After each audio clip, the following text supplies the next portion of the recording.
Now that you have your perspective grid set up, what we're going to do is we're going to, as I mentioned, build the shell that we're going to put your box on. So I'm going to go back to my template here. Now here's the thing. I'm not actually going to select my panels here with my type and my image on it to put into perspective in Illustrator. The reason for that is the perspective tool in Illustrator works great with vector graphics and shapes and type, but it does not work well with photography. And I have this big photo on the front of my Wheaties box here, and if I try and lift this and put it into the perspective grid, it's going to probably just kind of seize up, or it might just scramble the image on there. So what I'm going to do, go ahead and lock my two panels here and turn these off, because I'm going to go back down here to my panels here. And just so this is a little easier to see, I'm going to go ahead and give this a color here. And let's see, I'll actually just fill it in with let's see, might as well use orange since that's what I was using. I also want to make sure I take the black outline, the stroke off here. So here's what I'm going to do. I'm going to select this, edit, copy it, and now I'm going to go ahead onto my perspective and I'll go ahead and paste that, just hanging out over here. I'll put it up here for now. Now I'm going to go back and get the side panel on here. And same thing, I'm going to give this a color just so it's a little easier to see. And again, make sure when you do this you take that stroke. I guess it doesn't really matter. I would take the stroke off there. So I'm going to grab this, go ahead and copy that. And now I'm going to go back here and paste it. And so I've got these up here actual size on my render.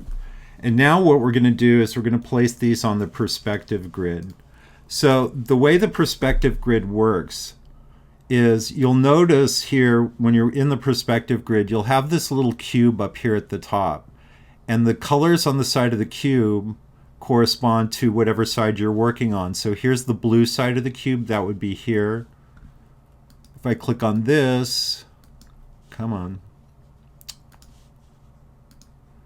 So in the perspective tool, if I click on this side, now I'm on the orange side here. If I click on the bottom here, that's the green. And you know, just so it's not confusing here, let's get rid of the color on here. Let me fill this in with grays so it'll be a little easier to understand. So for this one, I'll choose a lighter gray. For this one, I'll choose a darker gray.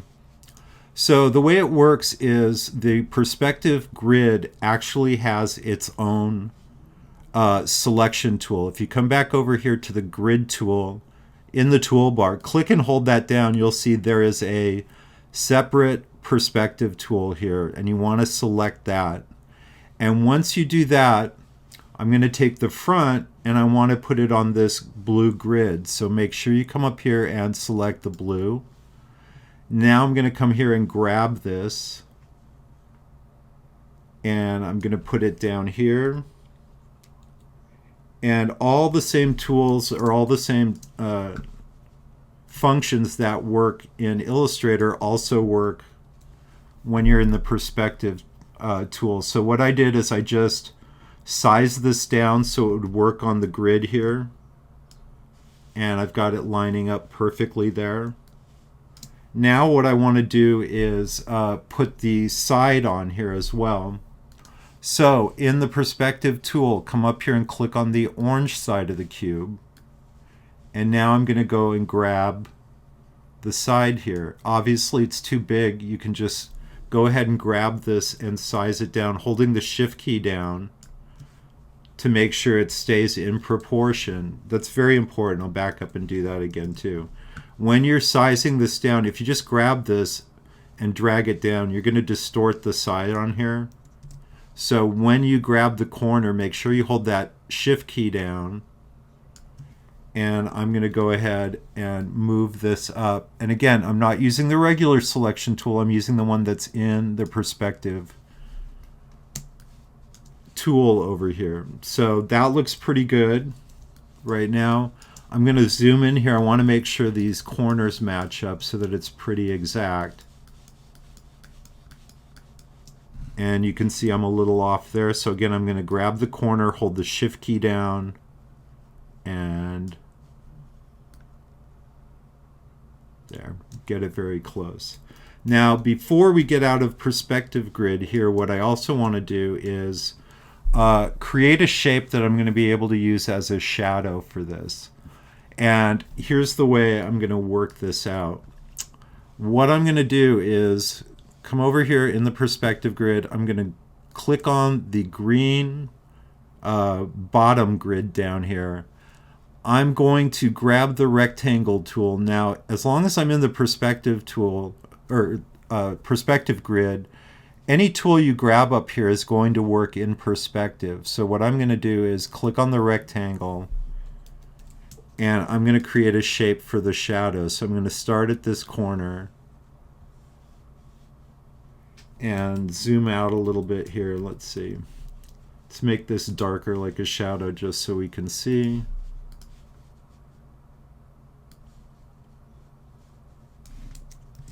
Sorry, let me go back here and let's see. Let's pull this out a little bit further. And now that I have that done, I'm going to go ahead and send it to the back. Arrange, send to back. So this is going to be my shadow. I've got my left side, my front of my box and the side of the box. And now that I have this built, what I'm going to do is go ahead and turn off the perspective grid by hiding it. I think it's a good idea to save this. I save every step of the way as I'm working on it. So I'm going to go ahead and put this into my demo folder here. And I'll just call this 3D box. And once you have this done, and you can just save it in the Illustrator format. Once you have that done, now we're going to use this to move into Photoshop and start building this.